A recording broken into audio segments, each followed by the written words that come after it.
Hi folks, I wanted to give you some information about how to cite in APA writing style. So APA stands for American Psychological Association. So in any type of psychology formal writing that you're going to do, this stuff is going to be directly helpful for you.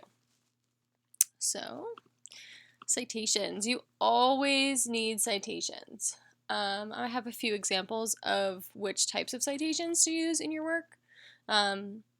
But let's go to this one. So citations, so direct citations. When you take an exact quote, which means you're taking something from either a website or a book or a journal, anything that someone else has written, you use their exact words, this is called a direct citation.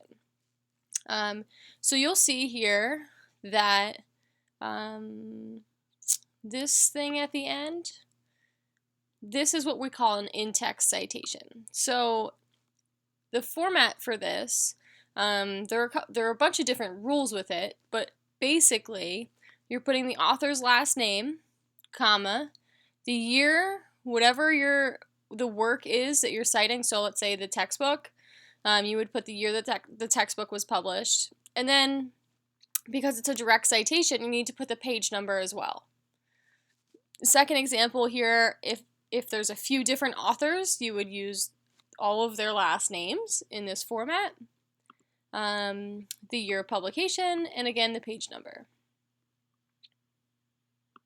And then these are just some information for you. Next, indirect citations. So ideally, when you are citing things, you're going to take the author's work and put it into your own words. It's really boring to read someone else's paper that is all direct citations. It is much preferable, much more clear and concise if you try and take their words and put it into your own. Obviously, things like statistics and specific facts, you always need a direct quote for, but try as much as you can to use indirect quotes.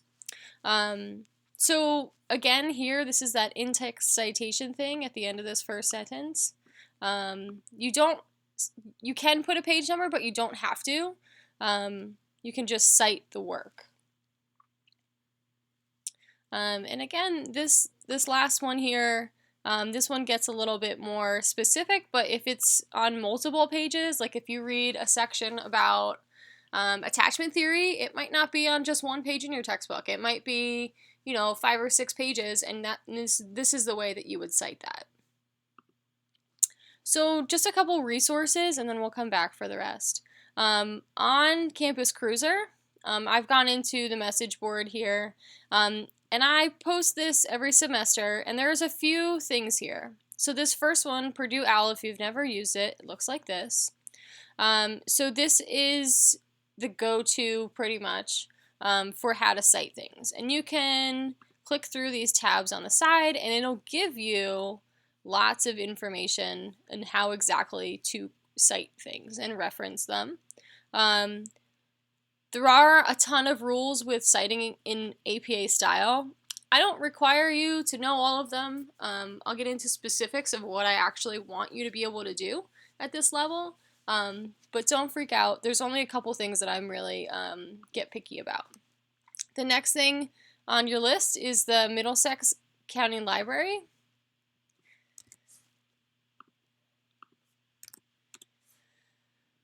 Let me go back here to the main page. So the Middlesex County College Library actually has a very awesome website for you.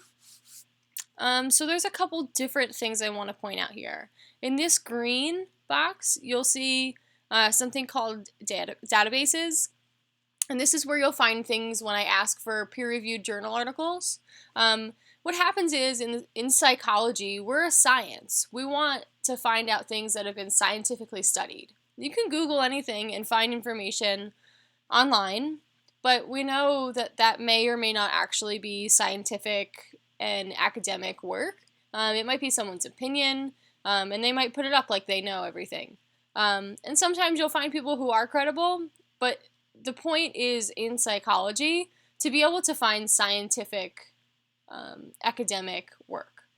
So going into the databases, which we can go into further if you guys have questions, let me know. I can make a video about that, on how to find journal articles. The next thing is citations over here, APA.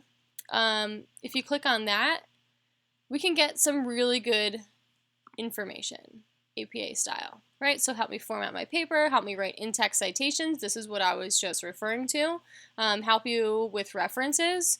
So if you click through there, you'll find some really good information from the library. Let me go back here. And a couple other things I just want to point out. So you can do one-on-one help. You can ask a librarian. The Middlesex County College Library is excellent. You can call them, you can chat them online if you don't, if you're unable to call or you don't want to. You can go to the library, but use them. They're awesome. Let me see. There's one other. So the last one I have for you is APA style. So going to the APA website. You'll have to click around through here to find out. They have like an FAQ page. You can click around to find specific answers. But between these three websites, you should get more than enough information. I've also added some YouTube links. So you can, oh, I'll reload that for you guys. But you can look up APA information on YouTube. And there's all sorts of people. There's a lot of professors that go on and record their videos and put them up. One thing I don't want you to use, definitely never use Wikipedia when you're citing something. I think a lot of you probably know this already, but Wikipedia is a website that people upload and make whatever edits they want to the information. It's not a factual site. So let me go back here. The things that I want you to include in your message board posts, I just want you to start using those in-text citations. You should be backing up the things that you are saying with facts from the textbook, and when you do that, the facts that you use need to have that in-text citation. And it'll probably be indirect unless you're using all of the words. Format, so this is for something like your midterm, any papers that you write. It's going to be 12-point font, Times New Roman, double spaced. A running header, so this is going to be, let me pull up a Word document. On your title page, you are going to do a couple things. So, let me zoom out here. So if we're writing a paper on attachment in adult relationships.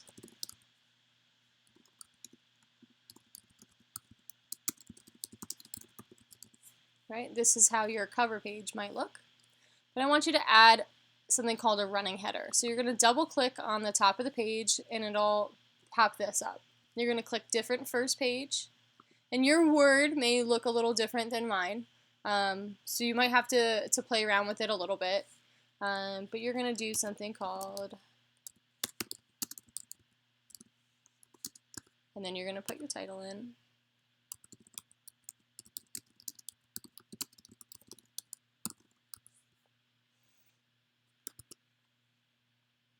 And then you're going to add page number.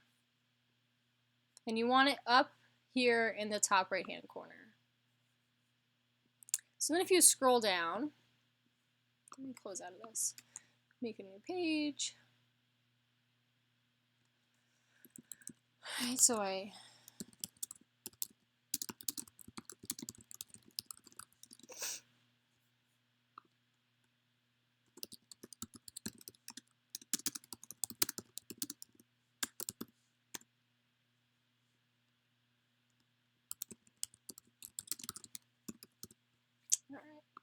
let me explain a couple different things.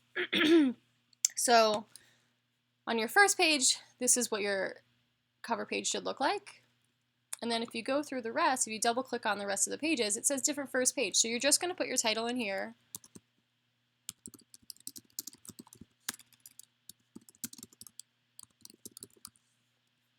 And then again, you're going to put in the page number.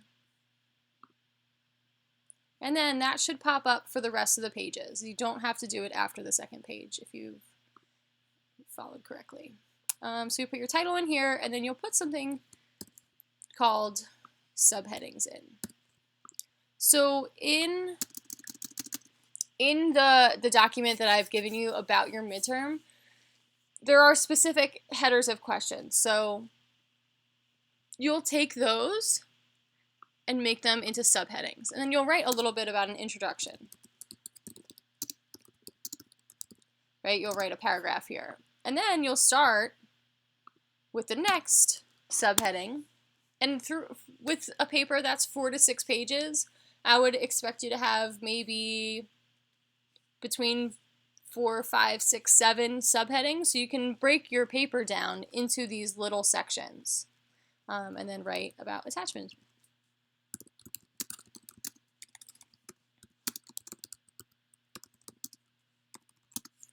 Okay, so that's just a brief tutorial, but I wanted to show you the thing with the running header and how to create that.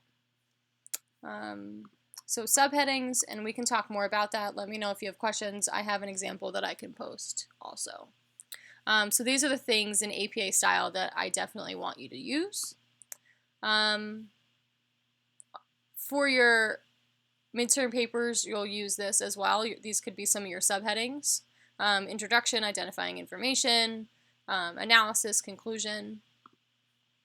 In APA writing style, you should be writing in past tense. The message board posts are a little bit more informal, so I don't really require you to get as specific with that. But in future classes or in future writing, you might write in past tense.